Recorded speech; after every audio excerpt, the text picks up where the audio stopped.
I am here at Mosiantunya Chinotimba Victoria Falls, a place that symbolizes the greatness of Zimbabwe, a country that was once known as the jewel of Africa, with the best education system on the continent. I have come back to a country that raised me, educated me, a country that made me who I am today. After suffering years of conflict and turmoil, I am here to find out what the future holds for the children of Zimbabwe.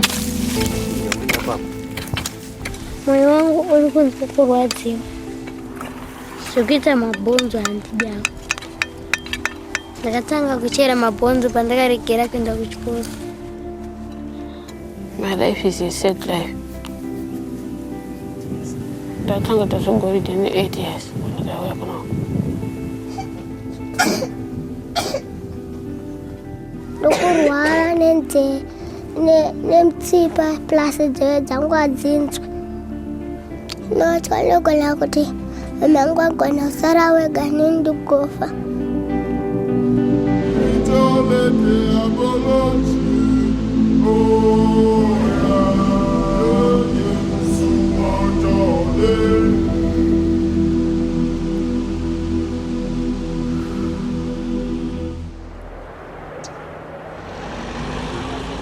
My name is Xoliswa Sithole. I am a South African. But to escape apartheid and give me a proper education, my mother brought me to Zimbabwe as a child. 30 years on, the ruling party, ZANU-PF, has given me permission to make a film about my childhood. But now I am back here. I can't ignore the terrible suffering of the present generation of Zimbabwe's children. So I am using my permit to make this film as well. If the authorities find out what we are really doing, then we will be arrested and at best deported. But I can no longer stand by in silence and watch the destruction of the nation that created me.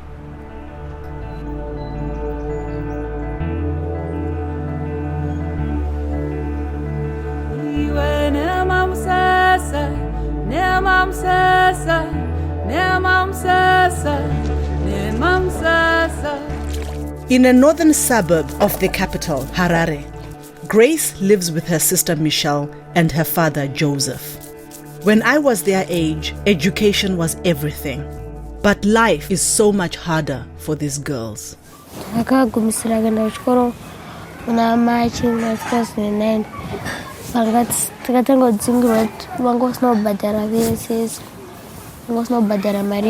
School fees. Wesa asina ubhadhara anje nonotora mari kana usina haudzoke kunoko unzoka kana une mari yacho. School fees yedu inoita if $10 per term. Mari inobhadharwa nababa $30. Vakati kana ndaona mari ndichakubhadhara. With 95% unemployment in this area and the economy in shreds, the only way for the family to earn enough to eat, let alone pay school fees, is for the girls to help their father scour rubbish tips for bottles. 10. 1, 2, 3, 4, 5, 6, 7, 8, 9, 10, 11, 12, 13, 14, 15, 16, 17, 18, 19. From these bottles is a dollar. On these ones, when they are 30, we get $1. And on these ones, when they are 10 of them, you get $1. How long does it take you to collect them? Maybe 2-3 days. Joseph has been looking after the girls on his own since their mother left. She went to Malawi 4 years ago.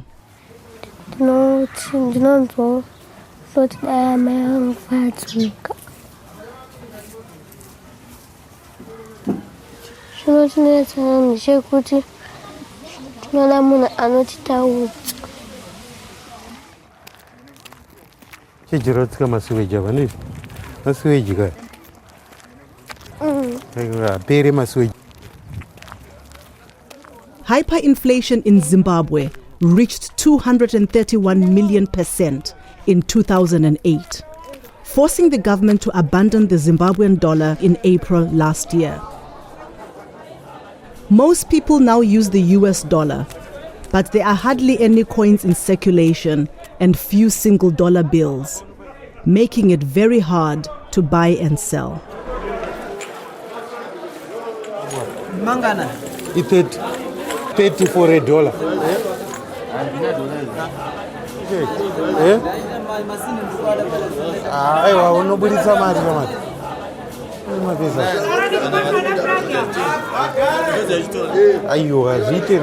Please. I'm the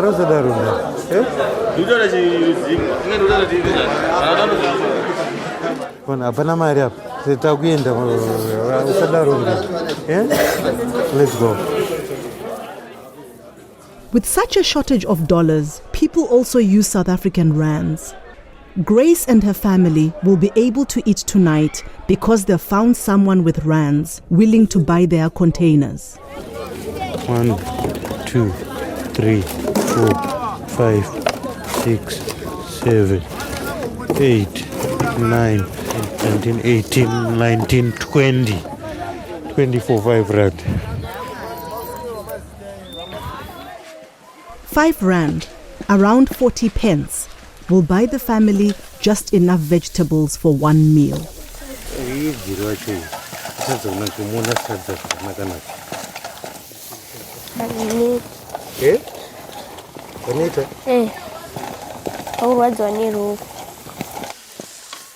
Just a few years ago, Joseph was a successful exporter of wire and bead figures. But when the economy started to collapse, the bottom fell out of the export market. Most people who used to buy our wires were the tourists and the foreigners, you see. They had better prices, you see, than the local people. When this land issue started, our people started taking the farms and all the whites were going out. They were leaving the place. And those who were giving us the orders, they never sent us orders. They stopped giving us some orders. When tourists are flowing into the countries, we had a lot of time. Fortunately for Grace and Michelle, their father had invested in a small family business before the orders dried up. So for a while, there was still enough money for the girls to go to school. Tangatine tuck shop tichitengesa zvakawanda, tichitengesa bhutsu, mapleti, makapu, makamu nemabhuku. Tuck shop yedu yakapazwa netsunami. Payakangopazwa zvinhu zvakabva zvangooma ipapo. The cleanup, known as Operation Murambachina, literally translates as drive out the filth. In 2005, the government claimed to be clearing slums to improve housing. But the opposition party, the Movement for Democratic Change, claimed Mugabe was trying to eradicate its supporters. Even 4 years on, Joseph is still haunted by the memories and fearful of saying anything that might get him in trouble with the authorities. I don't think I'm very free to say something about the government. Yes, I'm afraid to talk something about the government. Joseph is being very brave talking to me at all. Zimbabwe is a police state. But it wasn't always like this. The country gained independence from Britain in 1980. As a teenager growing up here, we regarded our new president as our liberator. In 2005, when I was seeking permission to make the film about my childhood, I attended a press conference marking Robert Mugabe's 25th year in power. Are you frightened? They don't buy.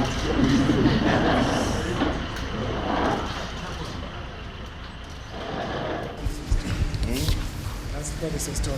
Yeah. Makadi. But tiripo makadiwo zve. Zvangu makorokoto. Ndedu tese. No, it's just. I just wanted to say hello. She wants to say hello to Oh, I thought you wanted some Asi nhasi ndiri kungoti zvangu makorokoto zvako. Okay, bye.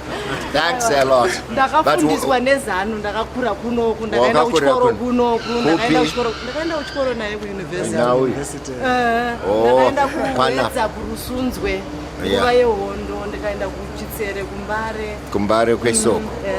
I'm Edson Sitwale's niece. Oh, I see. Yeah, the late Edson Sitwale. Oh, I see. Yeah, so I'm doing a documentary called Return to Zimbabwe. Okay. Celebrating a country that created who I am.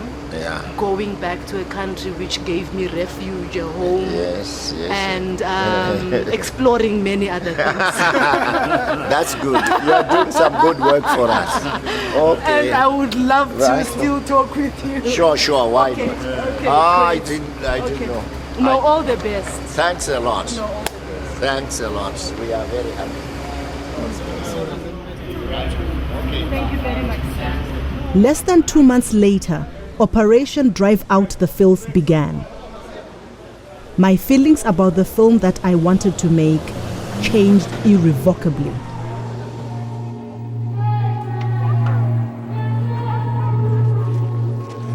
The UN estimates that the homes of at least 700,000 Zimbabweans were destroyed, and up to half of the victims were children.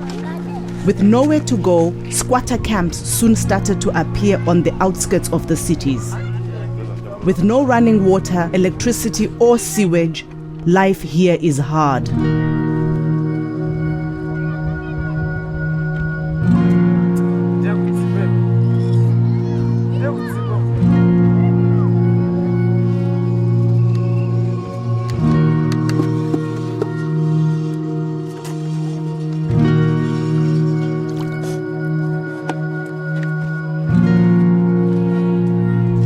Esther lives with her mother and baby sister Tino in what is barely more than a tent. The AIDS virus killed her father and is now killing her mother.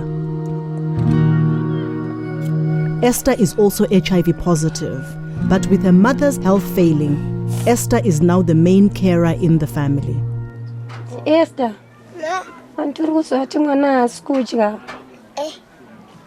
Oisa kapoto kadiki diki. Ombikira porridge.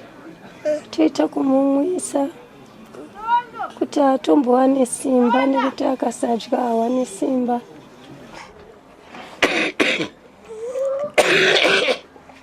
Mazuva atomborara asisina kudya. Ndokurwara nemutsipa plus nzeve dzangu hadzinzwi. Ndinotya ndogona kuti mama angu agona kusara wega neni ndikufa. Kuti mama angu agona kusara wega natino.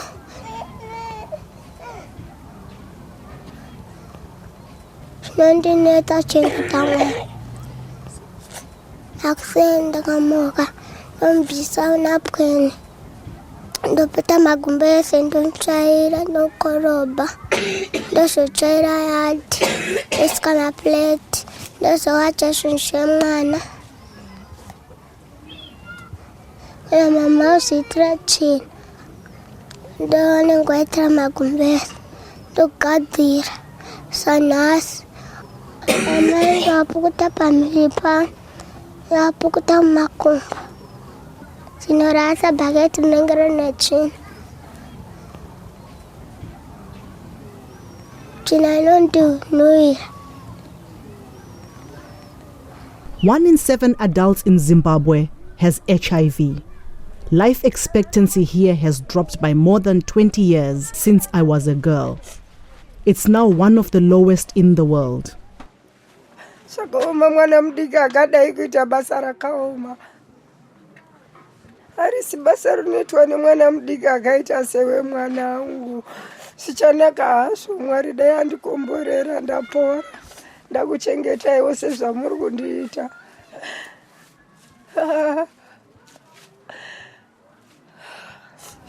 Amai kana achirwara ndoatyira. ndonzwa kurwadziwa nekuti moyo wangu unenge wauda kuchema nachichema musodzi wangu unongozara maziso ngonyarara kuti wangona kufa tigosara tega kasi ndakatara kuti akangofa topinda tese mkuwa.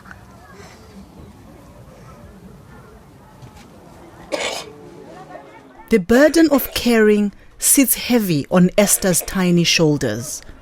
So I'm surprised to learn that she has a teenage sister. Yvette is 16, but abandoned the family for a life on the streets.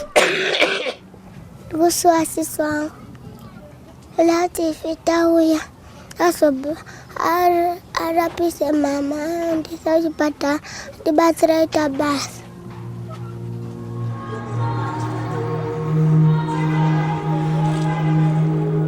I want to talk to some of the children who live on the streets of Harare, but we have to be very careful filming the city. I have permission only to make a film about my childhood, and we will be in trouble if we are caught doing anything more.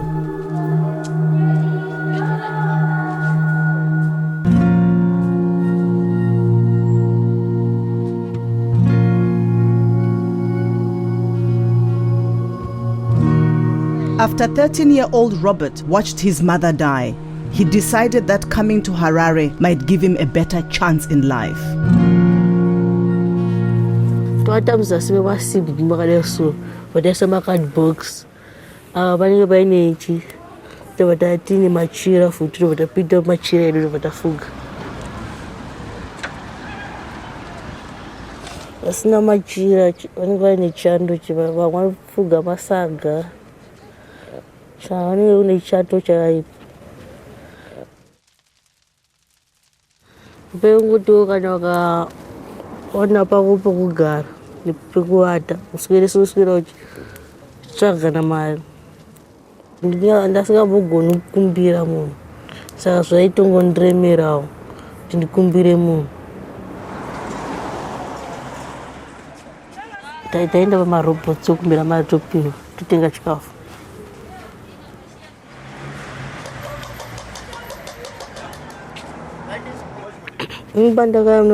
Once a week, Robert goes to a storm drain near the railway station to wash his clothes with some of the other street children.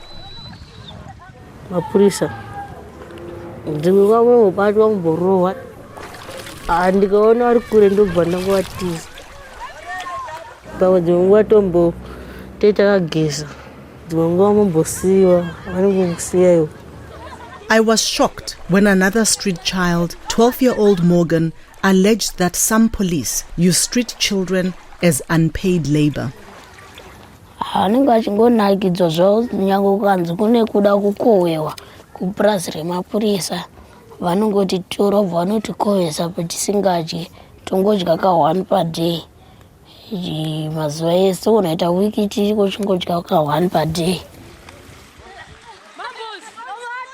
vanoti chibage kana chapera vanoti chichienda vanotibvisa nemota yavo nemarori avo kubva vabva nesiko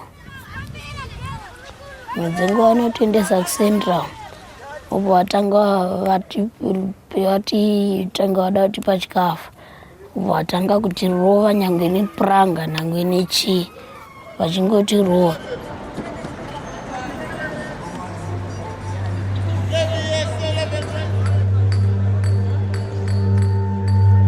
Harassment by the police is a daily occurrence here, but far more feared is the Central Intelligence Organization, whose plainclothes officers can be anywhere. Even if you've got an accreditation card, you always get pulled over. So wherever you go, you're always feeling like you're watched. People stop you. And the other day, when we were filming, there was a guy who came to me and he said to me, look, I'm part of the CIO. And I felt a bit harassed. If we are cleared, that's okay, but if we are not cleared, then we really have problems. I really know our content. To say something bad about Zimbabwe. Sure. It's not portray real image. They are not satisfied with you just giving them the accreditation card. They want to get into the reasons why, where is the film going to be shown, what are the purposes. Hello? Dine tove nemvume kufilma. You have to tell us how are you doing this? Like Okay. what I've said. Yeah. Yeah, because I'm making a film. I have done this for the last 4 years.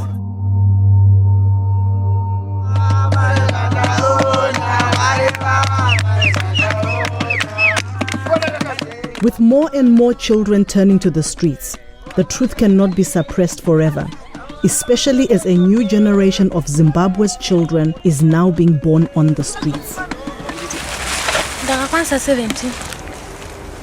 Mwana ndakamzvara mustreet. Ndakakwanisa 2 years ndiri mustreet. Mwana anonzi Chantel. Ane 2 months mwana. Imba yangu ika imota yakaita accident hambi nomakore api. Ikasara zvangowo zvimasimbi chete.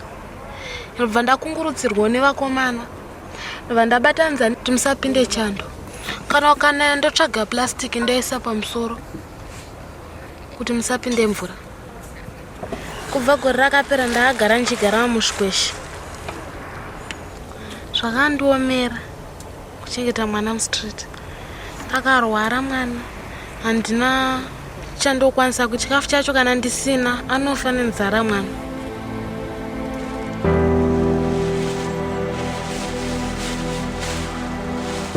When I was in my 20s, there were hardly any street children in Harare. This country was the pride of Africa. But in less than a generation, it has changed beyond all recognition. 1 in 12 children here now die before their 5th birthday.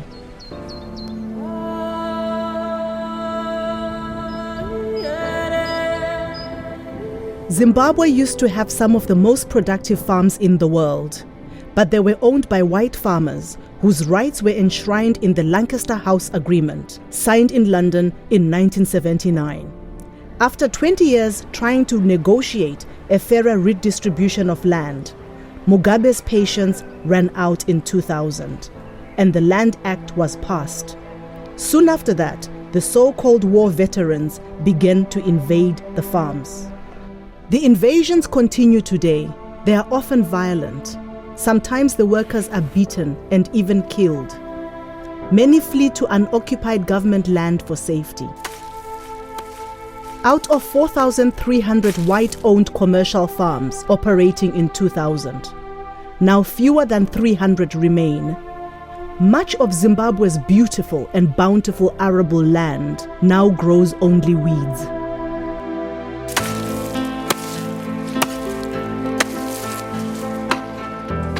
Orbit is an orphan. Like so many children in Zimbabwe, he lost his parents to AIDS.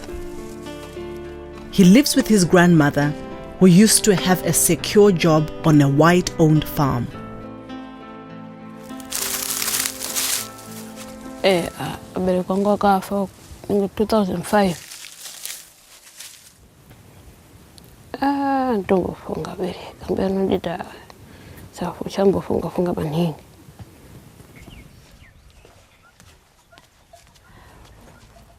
Ndaishanda kumapurazuku basa roformani. Weso ndaisa. Kukunda futi murume ini ndaiziya kuti vana vangu vese vaishanda papurazi apa ndaishanda.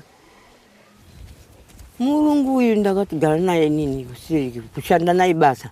Murungu ngari wakanaka number 1. Aindibata futi maoko mairi tese narume mangu. Vanhu vaiti ndiri mwana womurungu. Asi vakazotandaniswa. Bisiona akara mauroveti. tende takabuda kupanda varungu akaenda vachena. Orbit and his grandmother must now eke out a living from the land. Their only source of income is for Orbit to pan for gold. But this is strictly illegal as the government controls all mineral rights.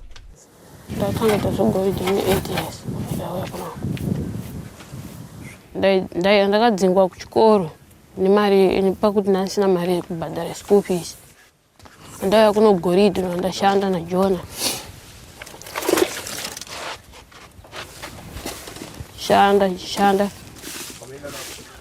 Shanda upfonga upera kumba imono ndatenga ho. Pandakadzingwa ndaenda ndodzingwa ndouya kuno Goridhe. Ini mari yechikoro nobhadhara.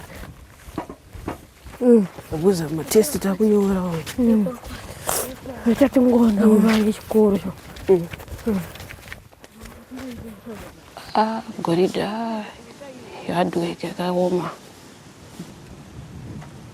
Kaya kuno dzimwe nguva 3 days usina mbokwanisa point. Point yacho inenge iri Goridhe. Point yacho unopiwa $2. Kana vhiki chaiyo inopera sina mbwana $2. Taifuridza toenda naye pasikero. Akaona kuti yakwana point. Toenda kunyambamire tonotenga chibage. Tozoya kuno kupa ndozowana mari yekunogaisa mari ndopandoitawo. Ufuwo togona kugara 5 days chichi.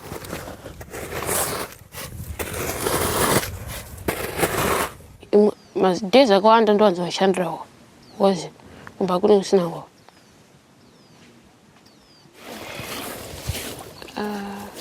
Patoti apa tankana kumba ufu kana ndawana ufu kumba ndopandotsvaga mari school.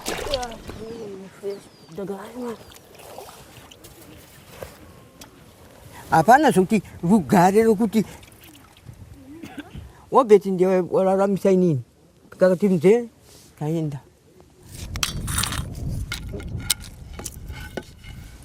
Ndodya wani padhe. Pandosvika kumba ndodya kawani ndadya beans nesadza. Beans zacho dzine poison zvoda kudirwa zvibiswa zvimoto zvacho nezvimakwati zvacho zvese.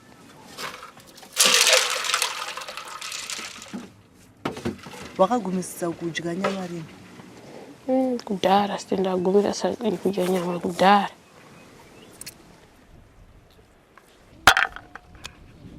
Mazuva ndomborara ndisina kudya. Ndongoti hapana zvokuita chikafu chacho pane pasina. Mwoyo wangu unongonzwa kuradzikana toamwe asi kutambura nichitambura.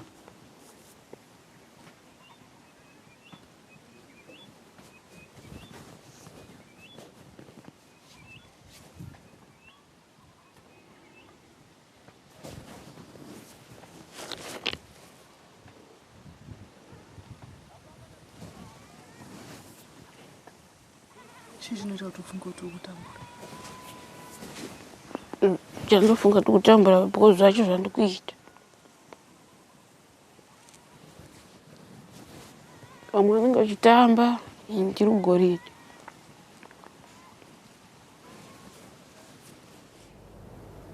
I have made films throughout Africa and I've witnessed poverty, starvation and the ravages of AIDS all over the continent. But the tragedy here is that so recently this country was first world.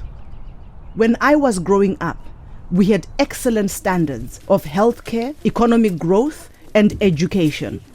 It's shocking to see how fast a society can fall apart.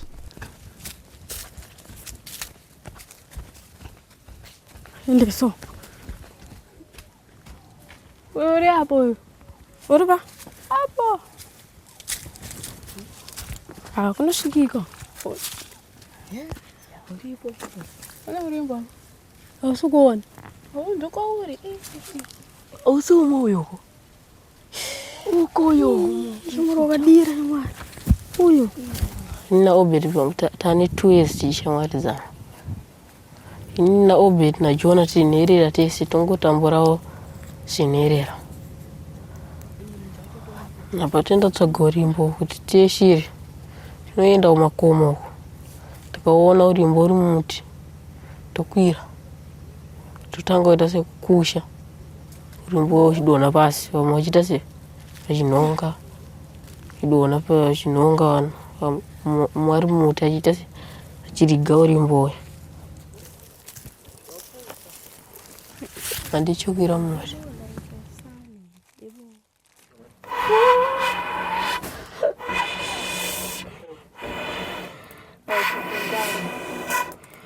Samvura mpichani pe.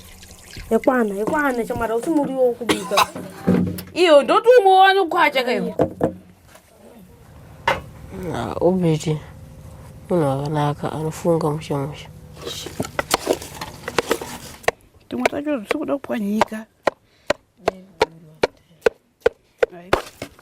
Jona chama. Kuita siku.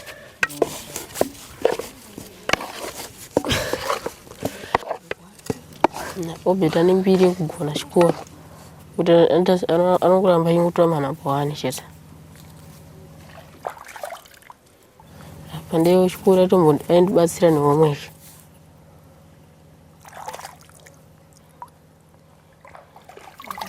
Jona naro fast go. Ndoshote kumba kanditangira but ndakatanga. Unokwana matemu ngani. Korera kanga yakapisa mudunhu rino korera. Toto amwe akatofa nekorera. Ndombofunga kuti ambi angu akafa hapana zvokuita. Hapana kwandoenda. Manje tinoita sei muriwo nako manje? Titora nenzara. Apa dautoenda kushiri. Mozvinetsa kumwenda kushiri musingabati. Munefa nenzara mukati musingabati. Manje dziri kuramba katetsa sei nzara tinofa kazvedu nenzara. Tinongodyawo dhaga. Dhaga pano kuti inobata shiri. Kwauna kubva vaya sakadya dhaga uchadoro pacho. Ana kufa. Saka saka mudodife ukambura kuti chidya. Kuti ngaite sei? Imi muneje nandije dhaga. Aini ndinodya. Sasa dauda ushiri. Ngabata kamwe chete matikabata shiri. Ni kutobata. Bata hivi. Uzini basa hivi.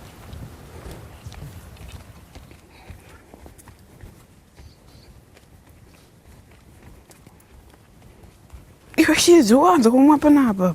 Sembi kuno dzako ese ndikuona kuno. Isusu mutakamboita isu 4 days. Tanaka sata kana polisi. Mwana wapembera. Asiana obeti wangu una namushiwe na mara. Uyisira seduko. Ko?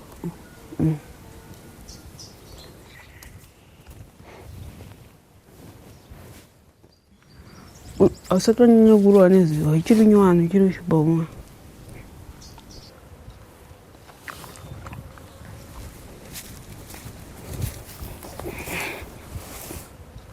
Bata shiza sha. Hino dzinoera. Tobata. La urimbo wacho nywano tunobata. Ndeva. Nasmo karazi. Shiziti. Pamesa hite shuda ni dona.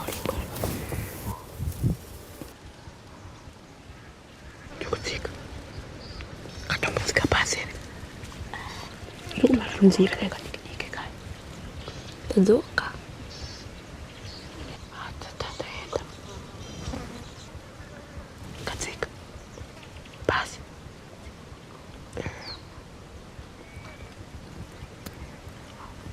Pane urimbo kai baba. Pane urimbo. Kabatiwa. Kabatiwa.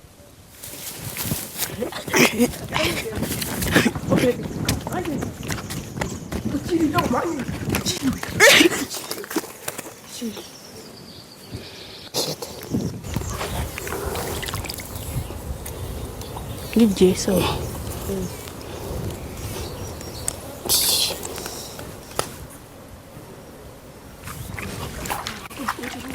Isha. Kana batwa 2 days ba. Yetu kujamba nepapo kito. Ndakafizuka inini nenzara kuda kufa nenzara ini ndakadonerapo ndakakambaira mwari ane simba ndakakambaira ini kuenda kumajuru chigale chansatu nadya majuru kuenda kambai kutora kabadza kwene ndakagara pasi majuru aya babuda natochufa kuisa mukarumu ndotora kuye kuchimsoro kuye ndedumura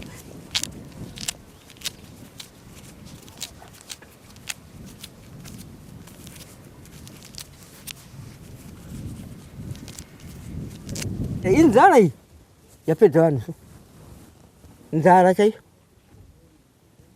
akona kuti ati kolera ikolera zvaine asi kusaichi inzara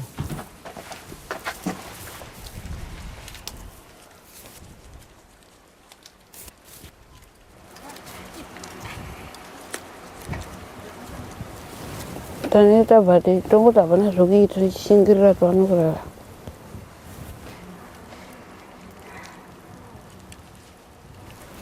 zvati tikarege kutora chikafu tofa nenzara.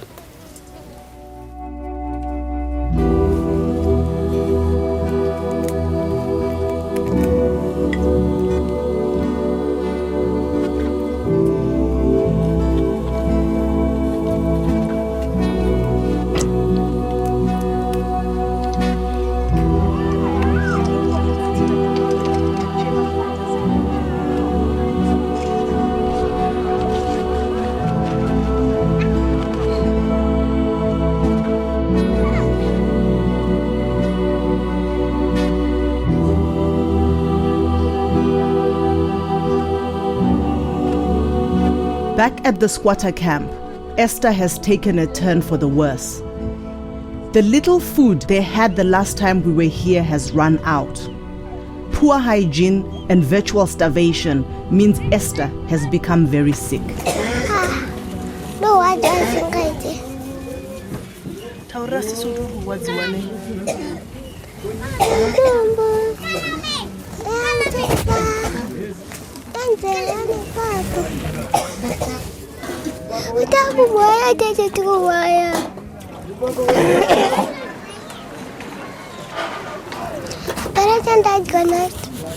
Hauna nzara? Nzara. Hauchajike? Hapana. Ninganangana tuwacha. Tatachema.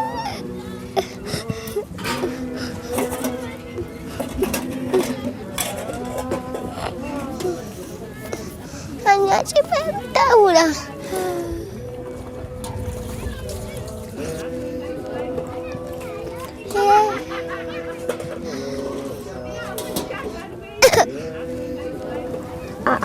Vakangotanga kuri kuchayeko apa sasongotowesi angoti mama ndoda akati ndiri kurutsa obva achaya nekurutsa nekuchaya zvese kana dai kuchipatara kwacho akaenda mari yacho yekunotenga mushonga handina ambe ndataura nemwe mukadzi weapo akati pane zvandoda kutoitawo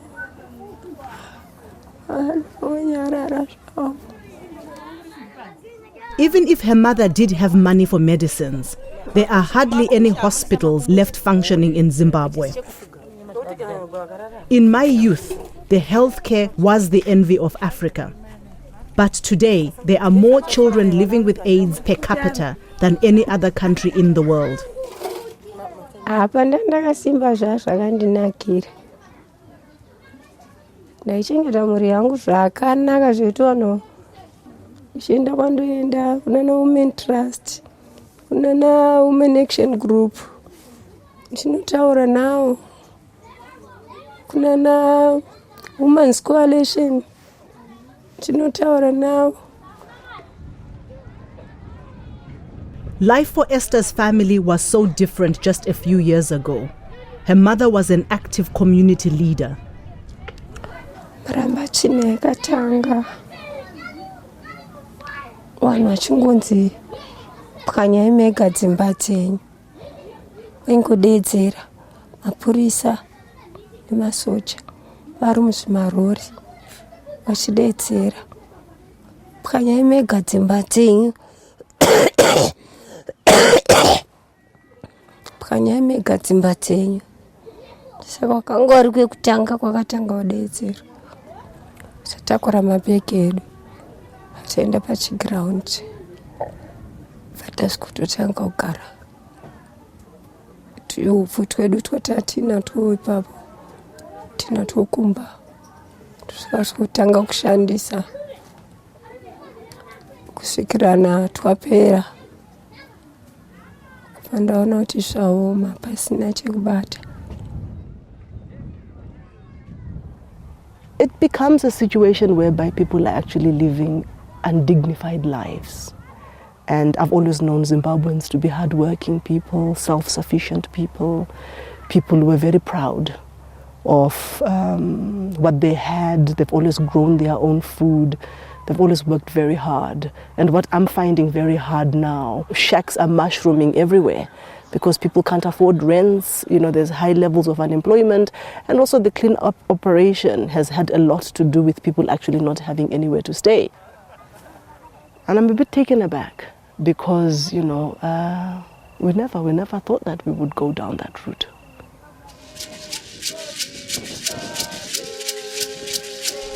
When we were with the street children, I had asked if anyone knew Esther's teenage sister, Yvette. We had no luck finding her on the streets. But this time, whilst filming with the family, a church group arrived from the city. Among them was a young woman who came straight to Esther's family tent.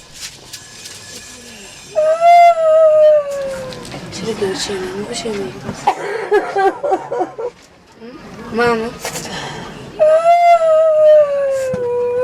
Mama gani? Saka gore rese usina kuona mai. Mari yacho yekuisa kuno mama yainitse. Papa paya ndatokwidza kandatokwidza nemadzimai. Anchita ungasari. Kana dai uri unombunzwa sei? Ai fita udaro wena. Mama mchiri uchema anti ndauya here. Azvibatsiri mani. Tatambudzika kuvarefu idi. Hapana chana ndichiziva ini. Tatambudzika kuvarefu panapa ini. Ai fete moyo wako wakaoma semunhu wemurume. Hapana chaungambonditaurira. Hapana masitori aungambonditaurira ndakasenge ndikasenga. Ai. Tarisaone chete zvirumba muno. Ngotarisaone. Kana dai uri unofila sei, unonzwa sei mwanangu? Tizama wako. Pamba. Unakidzwa nechi street kid.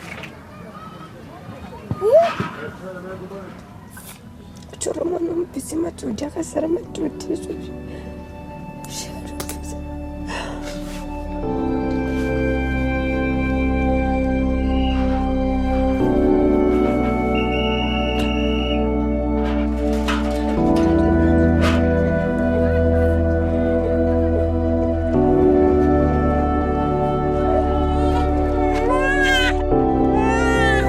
Yvette told me why she had left her mother and sisters 12 months ago.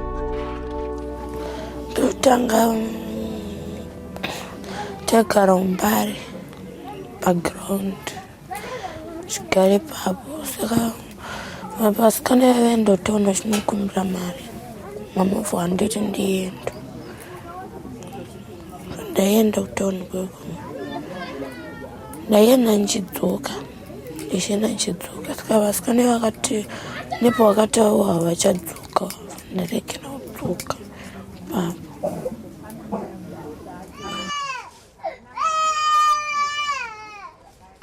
Some of the church women who arrived with Yvette helped to bathe her mother.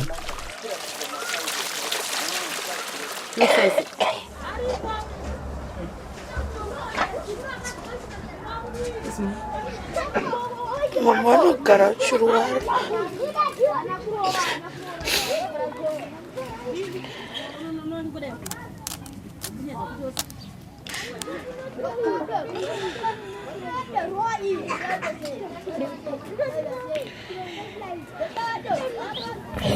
Rora kwegaripa.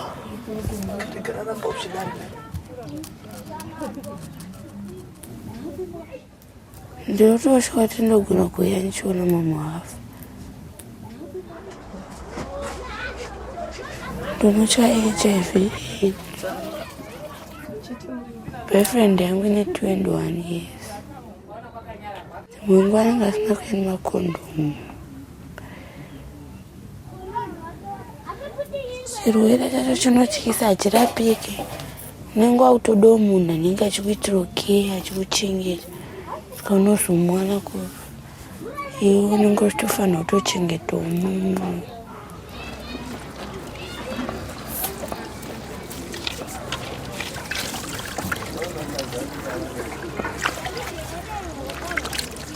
Musida kuita chipata-pata pane imwe nguva but muchisiya munhu shuwa gore rese ndisingagezi vanhu muripa.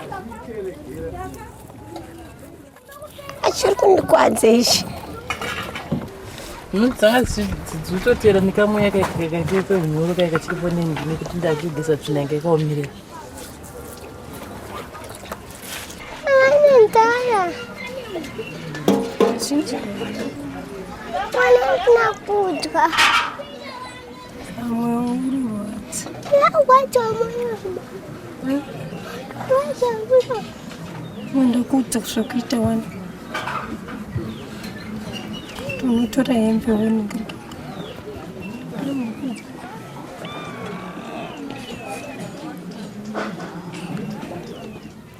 Ndichagara kusvika vatosimba vatorikava.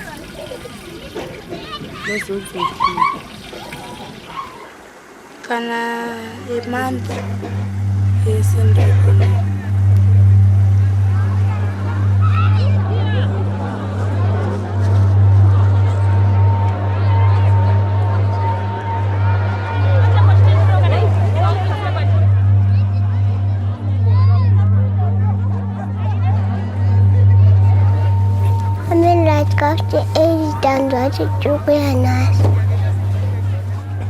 Kuti dai pasina we8. Inini mhuri yangu tatichifa.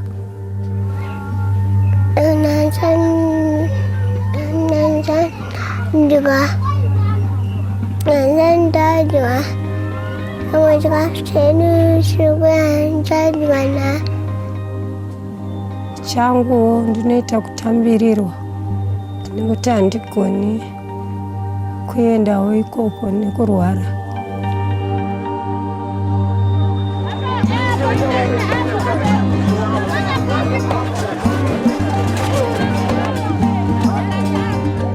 Up until the year 2000, Zimbabwe boasted some of the most productive farms in Africa.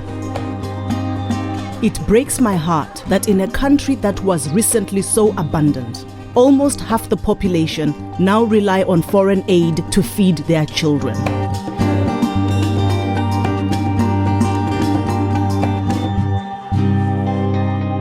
Esther's uncle has come with the family's aid ration, but his arrival doesn't bring the same joy as seeing Yvette. Izvozvi tagara tisikwirirana pana. Vanotomboda kundirova. Kana ndikatiwo madii kudai vanobva vatonditarafu. Tofunga story zhinji makainzwa kubva kuna Esther.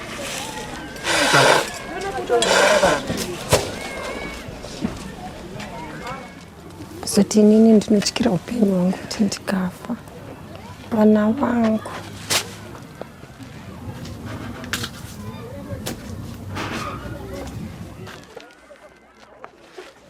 Saka kuti nditarisire kuti vangakwanisa kuchengeta Esther nemwana wangu. Inini kana kuri kunzi pashayikwa home,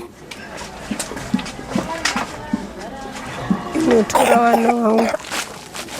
Handizivi kuti chii chichaitika pavana vangu. Pamwe vachangoitawo va-street kids.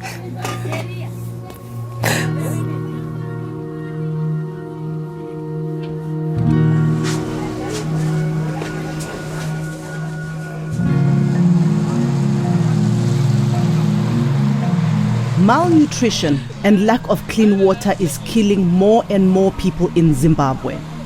Over 4,000 people died during the recent cholera epidemic. And with consistent water cuts throughout the country, there are fears it could strike again.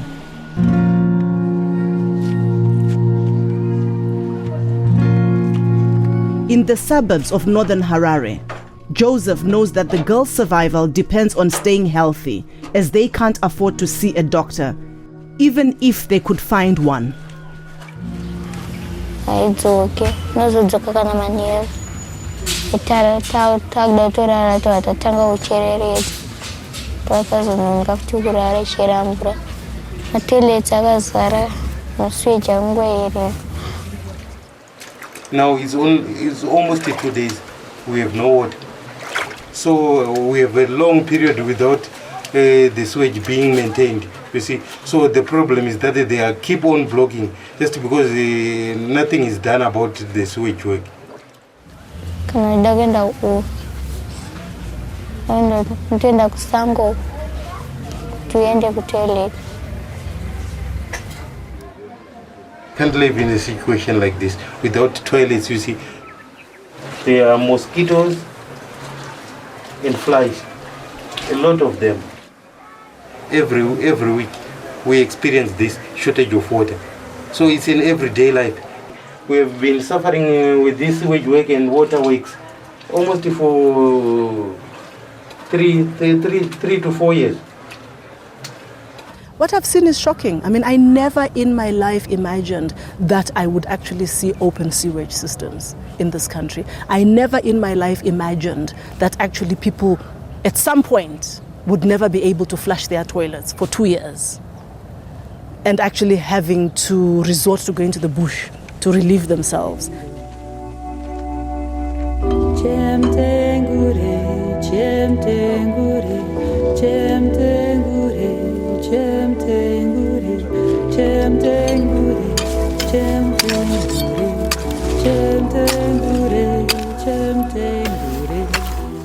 As well as selling bottles, Joseph has found a new way to make some money from the rubbish dumps across Harare. Saka ndakukudzidzisewo futi kuchera mabhonzo aya kuitira kuti kana manetseka munoziva kuti torarama sei. Andirika saka amufe makatambudzika muupenyu, saka musambofe makamirira kuti ndafa nenzara kana kuti umirire kukumbira chete. Unoita mbichana hakusi kuti kumhanya, mbichana uchitsvaga anowanda chete. Tikawana mari apa nemabhonzo tikabhadhara school fees, tobhadhara matemu ese kusvika muna December.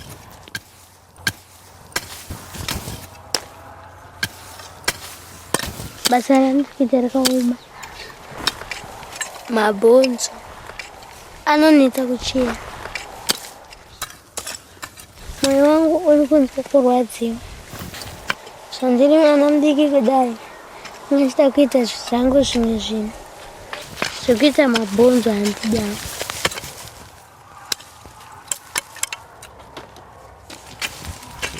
Pane bhonzo iri? Namboti nhonga rimwe panga achichera. Regera kana chiri zvimwe. Ndikutoita itori child abuse andimona. Ndikuvatsenzesa basa ravasikafanirwa kusenza. Saka zvinotondirwadza.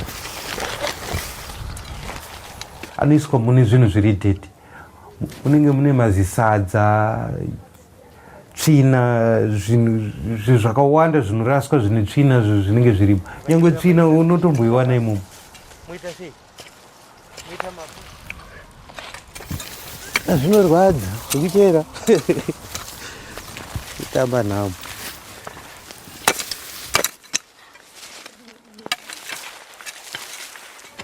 Taneta nikusekwa nevanhu nzira tichisekwa tichikuita sevamarabo bhaya taneta. The demand for bones comes from the sugar refining industry. Bone ash can be used in the bleaching of sugar. But although the family has collected several sacks of bones, they have still not been able to sell them.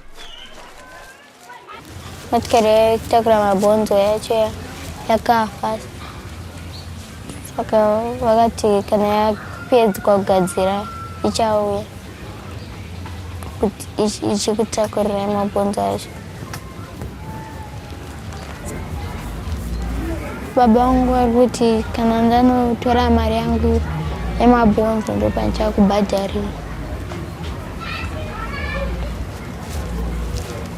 Ndinofunga kuti ndichenda kuchikoro rimwe zuva kandiona mari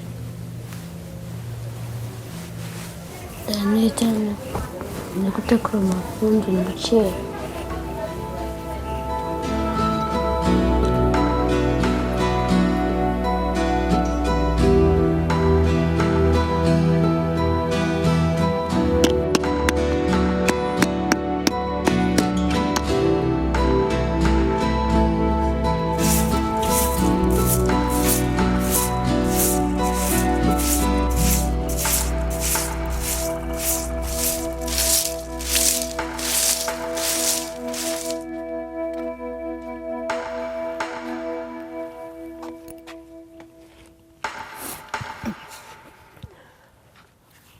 Beti, kwa mangwana pa chikoro chikuvuliwa. School fees tinoita sei mwanangu? Tungaenda Goridi tikashaiwa taishaiwa. Zvemvura zvineshuva pamwe muneshaya.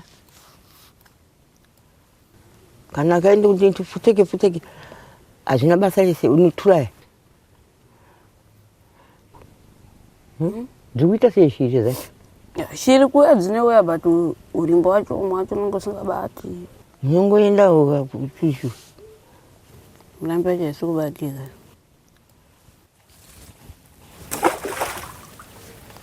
Apana sitibatiri baba. Upesi mari chikuru chiwana ku. Watete kuya kugorida. Nate kugorida. Chaiza. Gorida kushuwa. Tingodzingiwa kuchikoro takashira.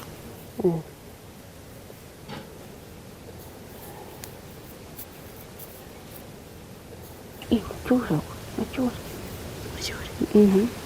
Nasi ndikona fanika tubata kana kudzukira tisina bwana.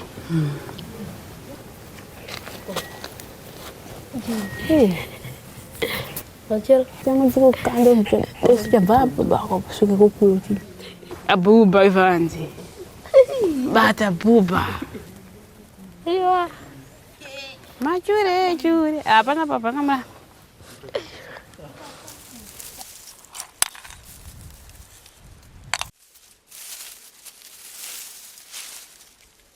Obete kwandiri tichikurukura netinambuya. Gogo inini handiri zvokuti pamwe ndigara chikoro mari yega ndiyezi kundinesa. Ini chikoro gogo ndida kuti ndidzidze sereki. Kuti ndidzidze zvangu inini. Ndidzidze zvokuti yaone futi. Kukunda baba wangu inini. Baba wangu mamutakapo. Ndida kuadzanyirira ndichienda kucollege futi kunedzidza futi. Amboionawo kuti vaonewo goridhe kana kuti aende. Aione. Irikutadzika varume akuru. Neivo vakarava vangaiwane.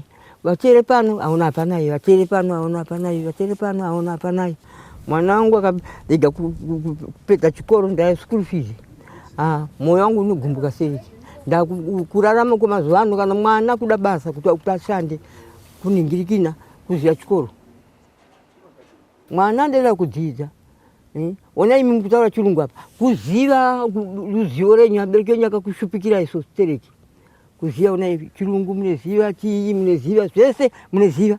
Handizika. Ndiyeswera nawo kare Robert. Ndizvo ndinoda kuti ndiitewo. Inini ndeshupika. Tinoenda tikabhafu kedala kuti nako. Nditora kabhafu kangu kai basi. Andi school fees mwanangu. Kana mwanangu asinopedza chikoro vanhu anozondora ndafa.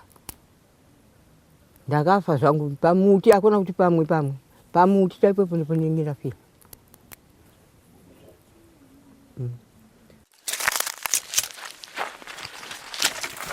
School fees of $2 a term are collected by the school's accountant. Like many in Zimbabwe, he doesn't get paid, so he grows cotton to pay for his own children to go to school. Most of the people staying in this area, they were from the farms. So they came to stay here after the farm was taken for resettlement purposes. So that's why most of the people came and stay here. We have more than 10,000 people who are living around here. Most of the children from the community, they don't have money to pay for school fees.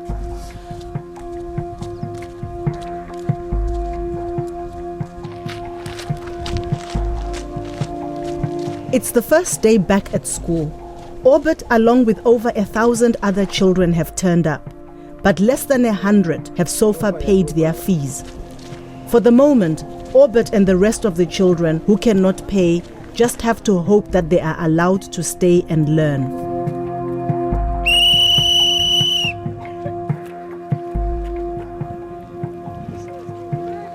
Right, show our classrooms. Let us sing our marching song and go into our respective classrooms. Marching song. Praise the leaders. Tinopamba muchiedza chamwari. Tinopamba muchiedza chamwari. Haleluya. Tinopamba, tinopamba, tinopamba muchiedza chamwari. Why are you stopping? In the light of God. We are marching in the light of God. We are marching, marching, we are marching. We are marching in the light of God. Tinopamba muchiedza chamwari. Tinopamba muchiedza chamwari.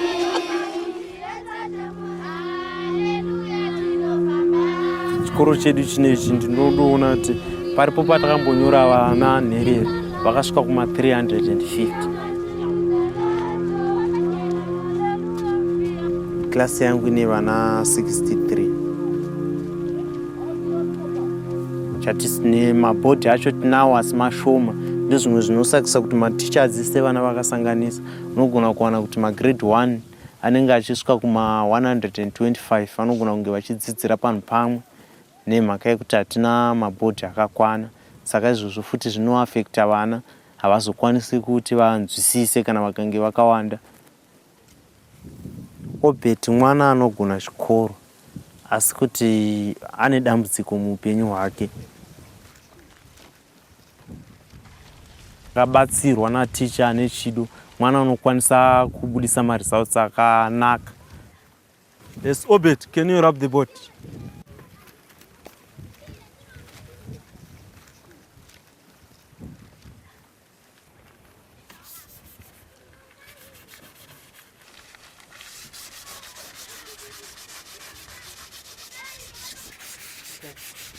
Sit down. Last time we once talked about different religions in the world. Where do the Muslims worship in? Mosque. Correct? Yes, mosque. Where do the Jews worship their God, their holy place? Yes, Obed. They worship in a synagogue. Good. Clap hands for him. They worship their supreme being in a synagogue.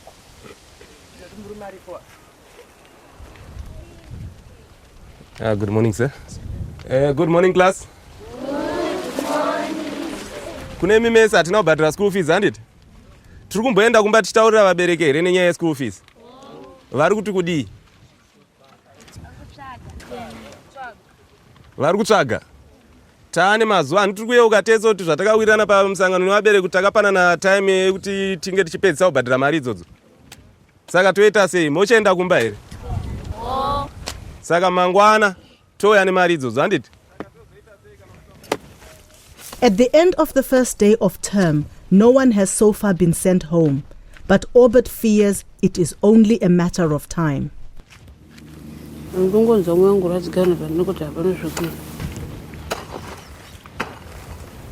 Inisi mwana ndofunga kuti vana vechikoro varombo havafani kudzingwa chikoro.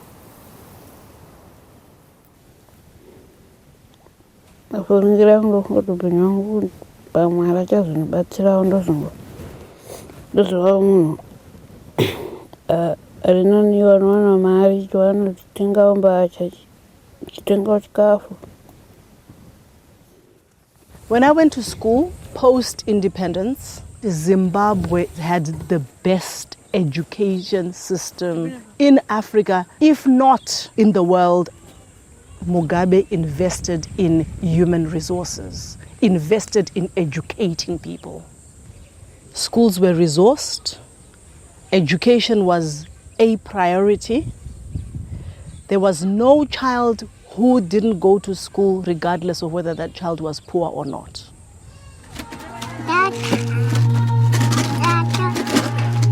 The last time I saw Esther, her sister Yvette had promised to stay for at least a month, but their mother was gravely ill.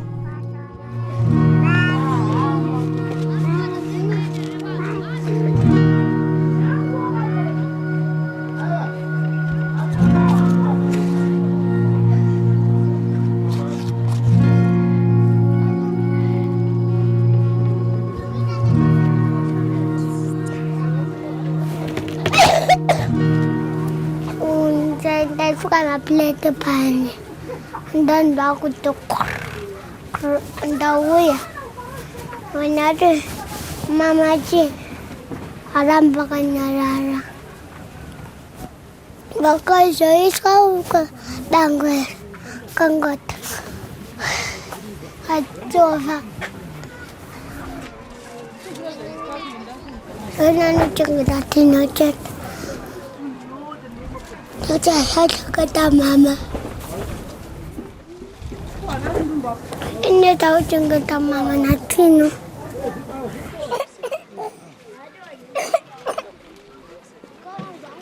Kacau memang pakasa. Ama satu akan cari sebanyak.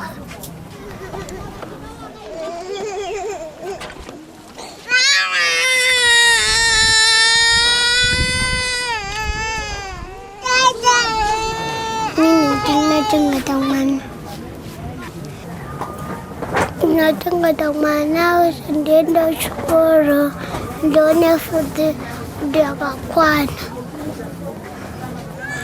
tu juga kakuan. Menanam sudah balik hati, kacung pulang pijan. Ada jago di nomornya apa mana? Ini cakap siang sih.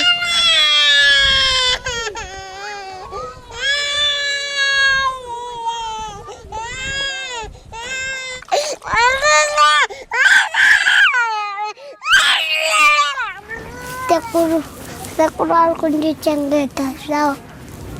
Asyik ni nggak cungga boda, ni nggak sudah pufamba.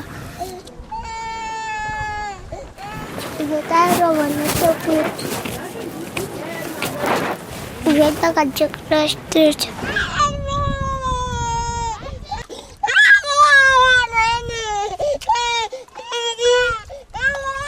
Tuhan tinggal tahu mana, nalpan ini.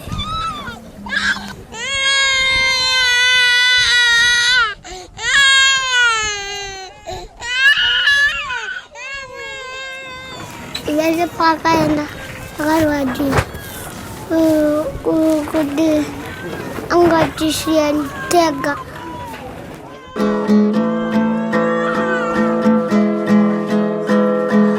I managed to find Yvette at a feeding center for street children in the city. She explained to me why she had deserted her sisters. Asi zvineo siku rakandidzinga chido chekuchengeta vana ndandinacho. Asi chekuita ndopandisi story. Mama wangu ndovasiya ndogara ndichivarota dzimwe dzenguva. pakazoshama taiwirirana. Nondirodza kuti Esther ari kuchengeta Tino. Handina munhu kuvatyira. Tarugara nasekuru vane utsinye. Utsinye hwaitoa kwandiri ndo hwavanongotoa kwanina wangu. Kaivavo manje kuti nditani ndina.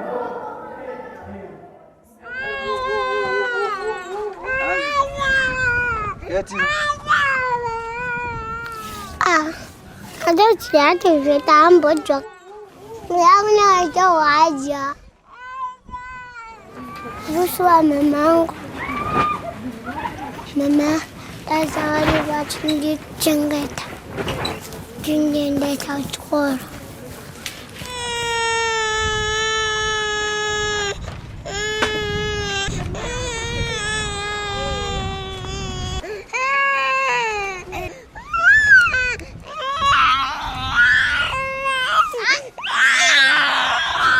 Nandina mwana kana atindineta inoeda kumnyararira.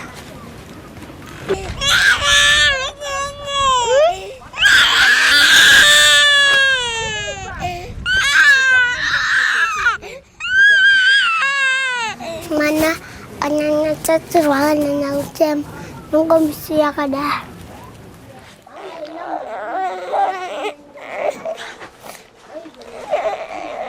Dia ida.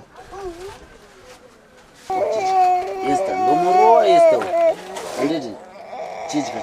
Chijika nana. Njani. Eta, ewe chaya. Chijika. Iwe ajikira mwana chete apengiswa. Dade.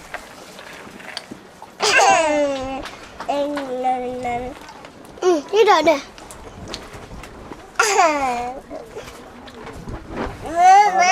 Mama. Apa? Akak kamu jaga gua. Karena jadi setan. Akak kamu jaga gua. Mana jadi mana setan.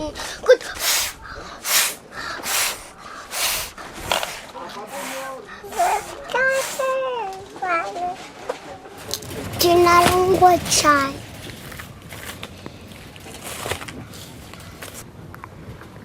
Najua fumba kuti yetiana karugara kuti alarame ngona tofa adikala mahusiwa nanda kurara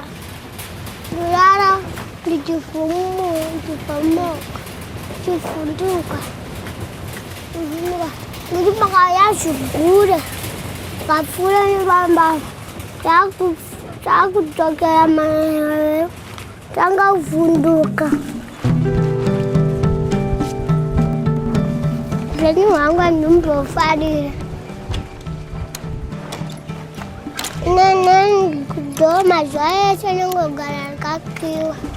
Breku mata sisi na sirwa. Kau dora rama. Aus pepenyu angkan lu fali.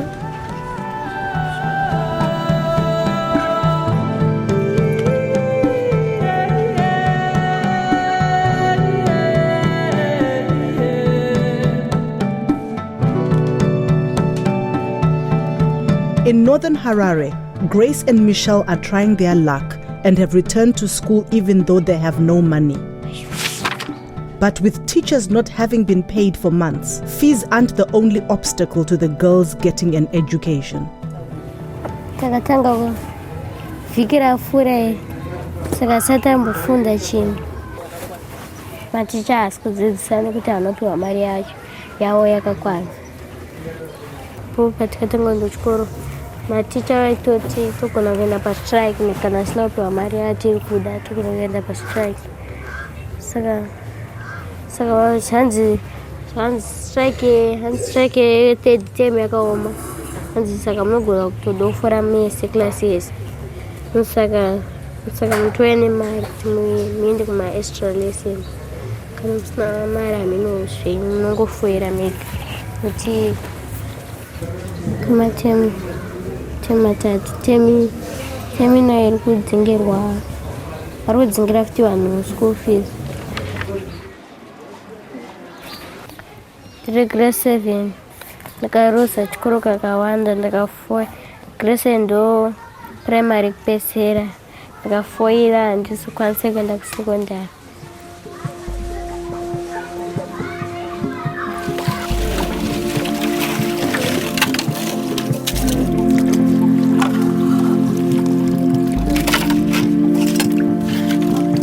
Pachikoro anenge achitidzinga achida kuda mari yeschool fees. Chenyaso ndechekuti dai abereki angu aripo andibhadharira school fees ndaisingamboya goridhe dai achingondibhadharira school fees. Headmaster achandidzinga mari yeschool fees achiri kushupa kuana. Toti headmaster kusidzira ramangwana vanhu vakutodzingwa nenyaya yeschool fees.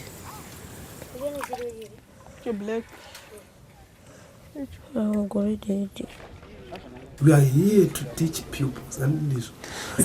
We need to dwell on my resources. My amenities, because we are talking of my major resources. We're going to stationary pan. Yeah, just we have 4 boxes. 4 boxes. So it's not about how many days? Just 2 days. Zvinenge zvatiomei zvino. Munoona kusaya kuita vabereki vari kutarisana nematambudziko akasiyana siyana. Saka zvimwe tinoita tichimbotigadzirisei semuenzaniso muri kuziva vana vaiuya panapa ndai nanometa varwara vanga vasingaone mbuya vai ndo vaichengeta vana vai vari panze amutuma unotora zvinhu toenda kutore maplates panze uye tipakure sadza ndobva vaisa muchetura wakangosanganisa ndokuvaisira muchetura musadza vachibva vafa vese ndokudya vakafa toigadzirisa sei toiisa sei. Saka zvimwe zvinhu zvematambudziko zvandiri kuona kuti zviri kungobatawo nevamwe vanhu vari ivava vari kuuya vachipa maexcuses ekuti hatinawo mari. Zvimwe zvinhu ngatinzwisise, hatinawo imwe minzi yatingakwanise kuita here kuti tikwanise kuti tinotungamirwa nehurumende ndio inotipa bumbiro riri mutemo rezvidzidzo. I'm just here for policy implementation. Chandinoita kuita zvatakaudzwa.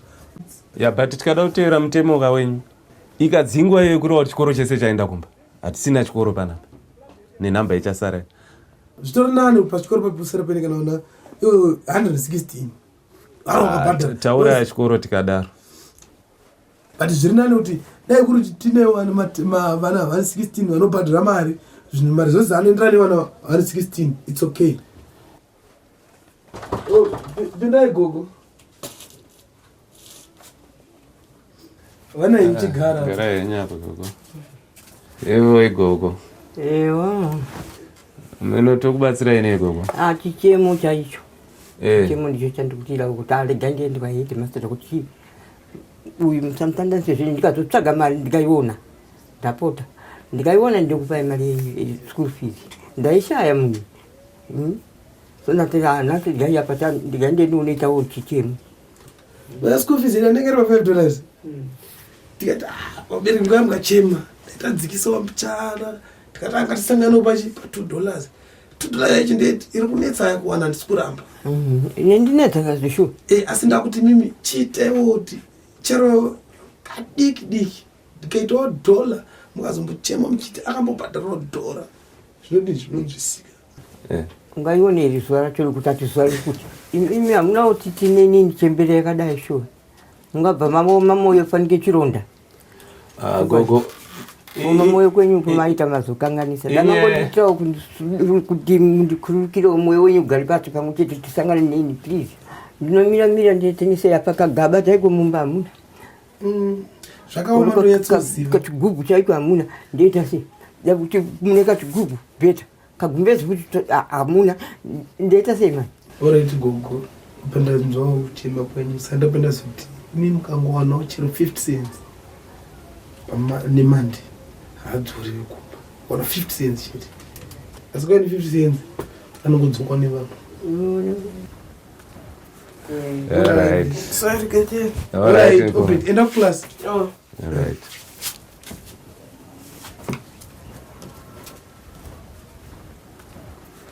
Ah, 50 cents ndikana mwena atidumye paka ndinono afana kundinoone kugalira futi bana ndikuliza ndabozi nekuti kana ndikata nzvimbo yangu dzimba mari yacho hapana kwandikwanisa kuiwana.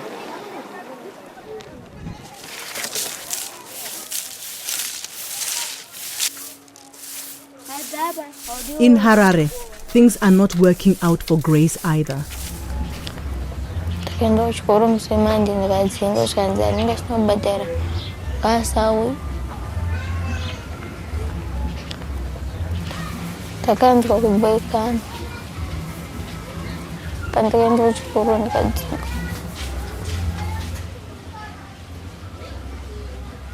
If things don't change, I see my daughters in shambles. I don't think they will have a better life. They will keep on struggling. Excluded from school, Grace has no choice but to return to the rubbish dumps to search for bones and attempt to earn her way back into school.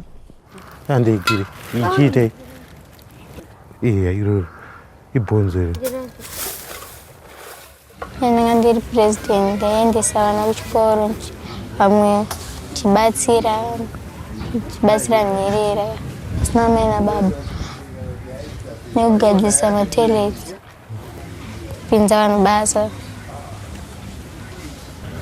Ndanga ndiri president ndaigadzirisa zvinhu zvese.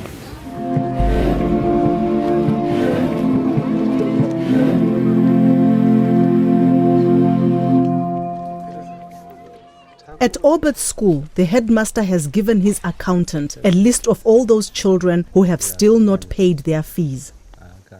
The school is owned by the government, but sometimes it's failing to supply the needs of this school. We don't have money to buy stationery, you know what I mean? So if we let the children stay here, how can the teachers carry on their job? They have no chalks, no books. We have those things from the money they pay as a school fees. Today I've come here to send back the kids to tell their parents to give them money for the school fees. Since the term started, some of the kids paid school fees, but 3/4 of the kids haven't paid the school fees yet. It's not good, but that's how the situation is. There's nothing I can do. I have to send them back home to go and tell their parents to give them money for the school fees. Ngoti kurangu ramangwana ndakarigaenda chikoro nekura pasina chaunongochiziva.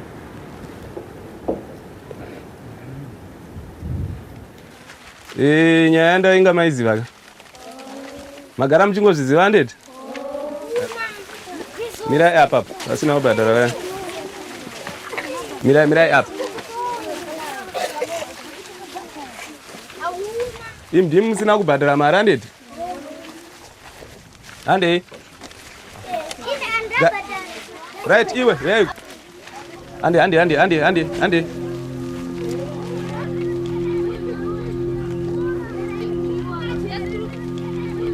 wamuka sei tamuka hedu ndawayambotaurawo nevana simuke mangwanani vana nyaya yangu maiziva ka ndei school fees handeti ka right kana usina kubhadhara buda timire kunzo dzurire vamwe mukova urugarirei padhowe wetsu right ndova masara nawo ka mangwanani vana ndamuka hangu hanimondiziva good nyaya yangu munoiziva ndei savasina kubhadhara vaisumukai tibude timire panze ngatisumukei tibude timire panze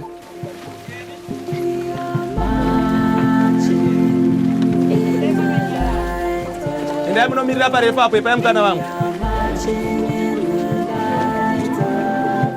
ande musamire ande handisida kuona anomira pachikoro apa ande right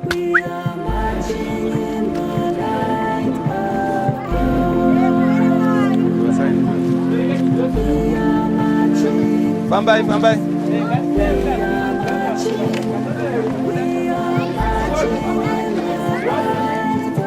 Anomoziva nyaya yangu kana ndichinge ndauya kudai. Se vasina kubhadhara school fees, sumukai tiende timire apa. Ngatisumukai tiende apa, tisapedzera vamwe nguva, ngatifambe izvozvo takanyarara hedu. Fambai, hande vanangu. Hande. Right. Hande kumbatontora mari. Hande.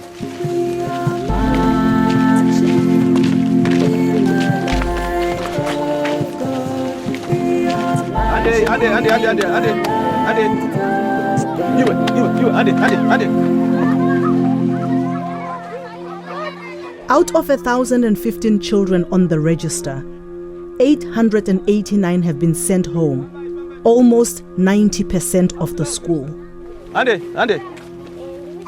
I'm not feeling good about sending back the kids home because it pains me. Because these kids, when they go home, they have nothing to do. They start thinking of robbing people, doing other activities like panning, which is illegal. So there's no other any things they can do at home. So their future, is not good. It does pain me when I see what's going on because it's about the loss of opportunity. I had opportunities in this country. I had the ability to dream because I was in an environment which allowed me to dream. I grew up in a country which has given me all of this, what I've become today. So why shouldn't thousands of other children have the same that I have had? When you ask a child what do you want to be and they have no clue because all they are thinking about is either feeding the grandmother or having to look for $2, even though, he has his dreams, but that child is so traumatized. When kids can't dream, then I think, we can pretty much say goodbye to everything.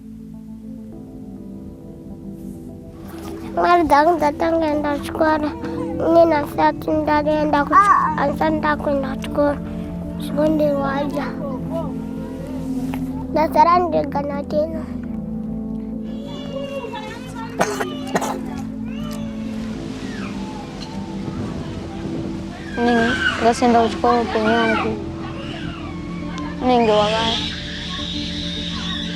wasina kunaka chimwe nekuti ndinge sina kuenda kuchikora. Na school fees wishaiwa chikafu chitu shayo.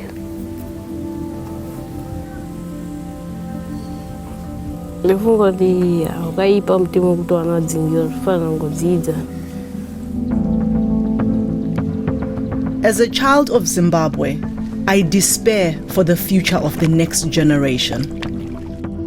As an African, I am angered that so many of this continent's leaders continue to watch Zimbabwe's decline without question.